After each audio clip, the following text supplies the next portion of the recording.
ഇത് അടീനിയം നടാനുള്ള ഒരു പോട്ടി മിക്സ് തയ്യാറാക്കുകയാണ്.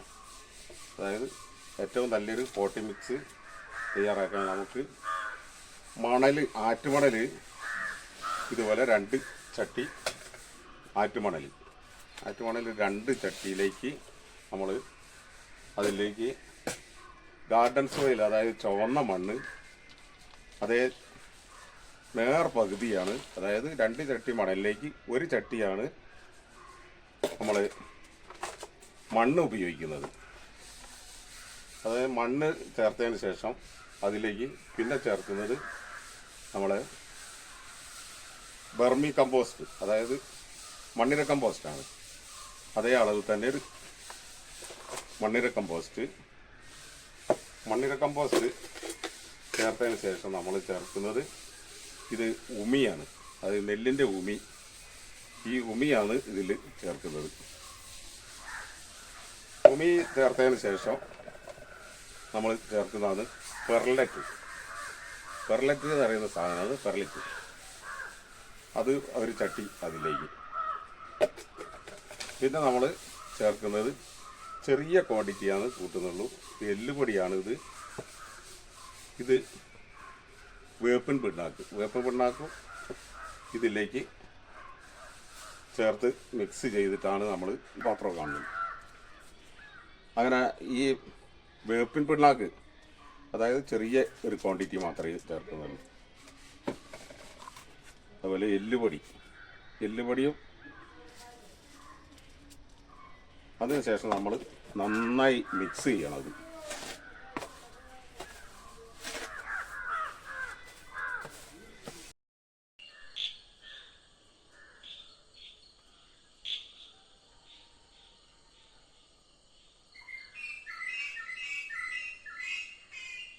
അടിയിലെ ചെടിക്ക് വെള്ളം നമ്മളെ ഇതിൻ്റെ മണ്ണിൽ ഇങ്ങനെ ചേർക്കുന്ന മാധ്യമത്തിൽ വെള്ളം കെട്ടി നിന്ന് കഴിഞ്ഞാൽ ഇതിൻ്റെ അടിഭാഗം ചെയ്യാൻ സാധ്യതയുണ്ട്.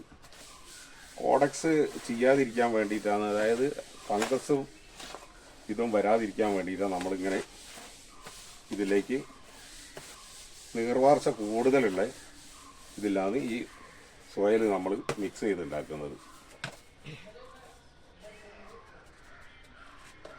സാഫ്, അതായത് ഫംഗസ് വരാതിരിക്കാൻ വേണ്ടിയിട്ട് കുറച്ച് സാഫും കൂടിയും ഈ സോയിലിൽ നമ്മൾ ചേർക്കുന്നുണ്ട്.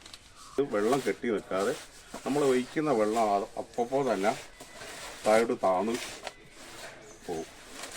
എന്നാൽ ഈ അടിയനത്തിനുള്ള പ്രശ്നം ഈ കോഡക്സ് അഴുകിപ്പോകുന്നൊരു ഇത് വന്നു കഴിഞ്ഞിട്ടുണ്ടെങ്കിൽ കാര്യമായിട്ട് കാണാനുള്ളൊരു ഇത് അടീനിയത്തിൻ്റെ കോഡക്സും അതുപോലെ തന്നെ പൂവും നിലനിൽക്കണമെങ്കിൽ ഇതുപോലത്തെ മിക്സ് എല്ലാം വേണം ഇതിലേക്ക്. ഒരു അടീനിയ ചെടിയും കൂടി നമ്മൾക്ക് നട്ട് കാണിക്കാം. ഇതുപോലത്തെ ആഴം കുറച്ച് ചട്ടിയാണ് ഇത് ഉപയോഗിക്കേണ്ടത്. എന്നെങ്കിലേ കോഡക്സ് നമുക്ക് മുകളിലായിട്ട് കാണും.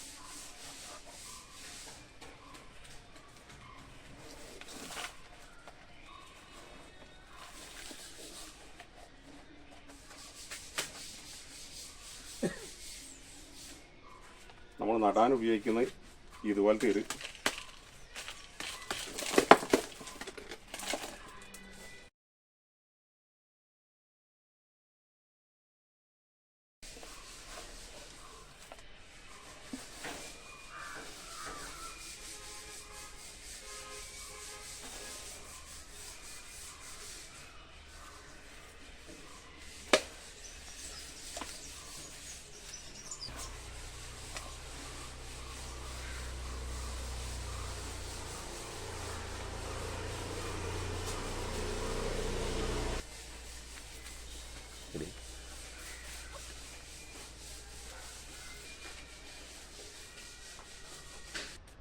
ഇത് ബോൺസായി നടുന്ന ചട്ടിയാണ് ഇതിന് ഉപയോഗിച്ചത്.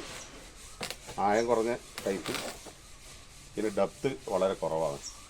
അതായത് നമ്മൾ ആദ്യമായിട്ട് നനയ്ക്കുമ്പോൾ അല്പം സാഫ്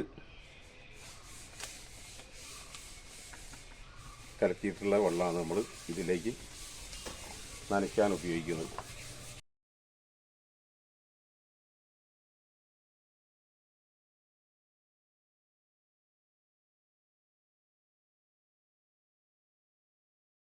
ഇതാണ് ഏറ്റവും നല്ല രീതി.